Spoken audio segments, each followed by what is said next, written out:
नमस्कार दोस्तों, मैं अंकुर उपाध्याय स्वागत करता हूं आप सभी का आपके अपने YouTube channel share market analysis में। दोस्तों यहाँ पे आप सभी के साथ बात करूंगा एनर्जी स्टॉक्स के बारे में। अगर बात करें एनर्जी के बारे में तो यहाँ कवर करने वाले हैं एनटीपीसी को, कवर करने वाले हैं टाटा पावर को। देखिए गोल्डमैन सैक्स की एक रिपोर्ट आई है एनर्जी स्टॉक्स के ऊपर, जहां पे एनटीपीसी पे तो बुलिश है लेकिन टाटा पावर पे काफी ज्यादा नेगेटिव टारगेट्स देती हैं। अब ऐसे में आम निवेशक के पास ज्यादातर टाटा पावर का शेयर है, तो आज के सेशन में तो पूरी तरीके से डर का माहौल बना दिया है और स्टॉक भी आपको नीचे जाता हुआ दिख रहा है। वहीं इसका कॉम्पिटिटर अपोजिट पार्टी देखो एनटीपीसी को, जिसपे रिपोर्ट अच्छी है, टारगेट्स अच्छे हैं, वो स्टॉक 4.5-5% ऊपर भाग गया है। अब ऐसे में लोगों के दो तीन सवाल है। पहला तो यही है कि हमें अपना शिफ्ट कर देना चाहिए, जो टाटा पावर में जो हमारा निवेश है वो शिफ्ट करके एनटीपीसी ले लेना चाहिए, या फिर बने रहें या टाटा पावर को बेच बूझ के पैसा लेके कहीं और निवेश करें।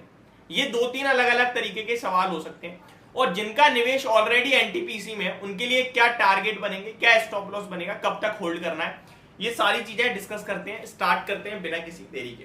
सबसे पहले शुरू करना चाहूंगा टाटा पावर के साथ।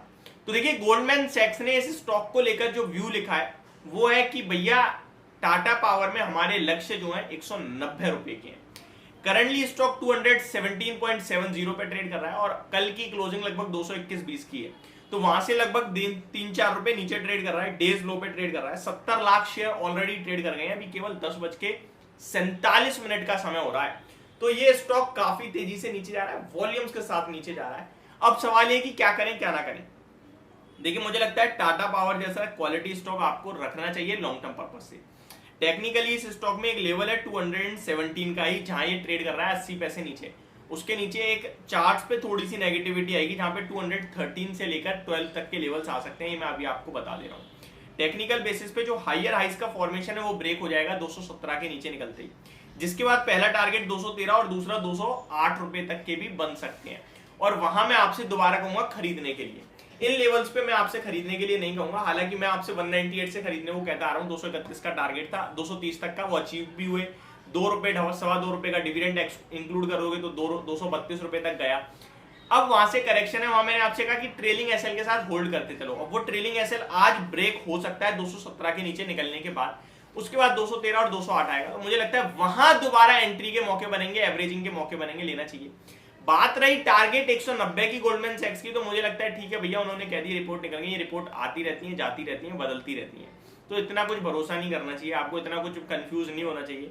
अगर नंबर अच्छे आ रहे हैं रिपोर्ट अच्छी आ जाएगी, नंबर खराब आ रहे हैं रिपोर्ट खराब आ जाएगी। हर क्वार्टरली रिपोर्ट बदलती है। अब आप अपनी होल्डिंग तो हर क्वार्टरली चेंज नहीं करोगे ना, आप तो निवेश करोगे अच्छी क्वालिटी को देख के 3-5 साल के लिए, तो वहां पे आपने निवेश करा है। टाटा ग्रुप की कंपनी है तो कॉन्फिडेंस डबल हो जाता है। तो ये मेरा व्यू है यहाँ पे बने रहने के लिए लॉन्ग टर्म पर्पज से 300-270 रुपए के लक्ष्य के लिए। लॉन्ग टर्म का मेरा मतलब है लगभग 2 साल तक आप टाइम दो तो फायदा है, अदरवाइज ये वैसे ही ऐसा स्टॉक है जिसमें बहुत ज्यादा लोगों की पोजीशन बनी रहती है, तो इतनी जल्दी ऊपर नहीं जाता है, तो समय देना पड़ेगा। टेक्निकली डेफिनेटली 217 के नीचे एक ब्रेकडाउन होगा, जहां पे ट्रेडर्स के लिए मौका बन सकता है, और डिप्स में लेने के मौके ढूंढे, शॉर्ट करने के मौके ना ढूंढे, मुझे ऐसा लगता है। कभी कभार होता है आपको बाय ऑन डिप देखना होता है, कभी कभार आपको सेल ऑन राइज देखना होता है, कभी कभार रेंज बाउंड होता है तो ऊपर बेचो नीचे खरीदो होता है। लेकिन यहां मुझे लगता है ब्रेकडाउन होगा लेकिन बेचना नहीं है। जब ब्रेकडाउन होकर टारगेट्स पे पहुंचेगा वहां खरीदना चाहिए, यानी कि बाय ऑन डिप से स्टॉक ढूंढना चाहिए इसको। तो ये व्यू होगा टाटा पावर पे। अब आते हैं एनटीपीसी पे। तो एनटीपीसी को लेकर बुलिश होते हुए दिख रहे हैं गोल्डमैन सैक्स, और उसके बाद स्टॉक में जरा मूव देखिए आप, क्या शानदार है। 195 पे आ गया है शेयर, 1.78 करोड़ शेयर्स ट्रेड हुए, 1 करोड़ शेयर्स का एवरेज वॉल्यूम है, और शुरुआत ही 1 घंटे में ही डबल वॉल्यूम्स ट्रेड हो गए हैं। आप ये मान लीजिए तेजी है शानदार। 4.5% की डिविडेंड वाली कंपनी है, सरकारी कंपनी है। 1 साल में 30% के रिटर्न प्लस 4% का डिविडेंड आप देख सकते हैं। 2 साल में 66% के रिटर्न, 5 साल की बात करें तो 50% के रिटर्न, 10 साल की बात करें तो 63।